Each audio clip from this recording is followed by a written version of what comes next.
এক সময় সোনাপুর নামে একটি গ্রাম ছিল। সেই গ্রামে বাস করত একটি ছেলে, তার নাম আরিফ। তার বাবা ছিলেন একজন দক্ষ কুমার। মাটির হাঁড়ি, প্রদীপ, কলস ইত্যাদি বানাতেন। কিন্তু সে সময় কাঁচের তৈরি বাল্ব আর চীনামাটির বাসনের কদর বাড়ছিল।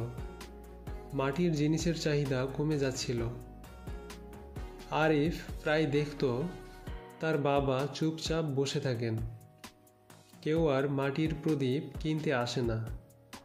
গ্রামের লোকজন বলতো, এখন আর এসব চলবে না, সময় বদলে গেছে। কিন্তু আরিফ বিশ্বাস করত, যা আমাদের নিজস্ব ঐতিহ্য, তার মধ্যেই সবচেয়ে বড় সৌন্দর্য লুকিয়ে থাকে। একবার গ্রামে এক বার্ষিক মেলা আয়োজন করা হলো। আরিফ নিজের হাতে 20টি ছোট মাটির প্রদীপ বানালো, সেগুলোকে রং করলো এবং সুতো দিয়ে শিখা তৈরি করলো। তার প্রতিটি প্রদীপে সে এক একটা ছোট বার্তা লিখে রাখলো।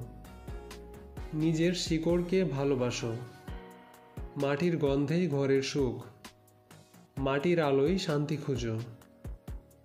মেলায় প্রথমে সবাই হাসাহাসি করলেও খুব তাড়াতাড়ি আরিফের দোকানে ভিড় জমে যায়।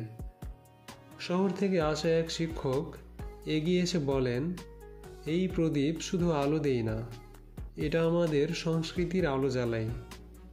সেদিনের পর থেকে গ্রামের মানুষ আবার মাটির জিনিস বানাতে শুরু করে। মাটির প্রদীপ শুধু ঘরকেই নয়, মনকেও আলোকিত করে।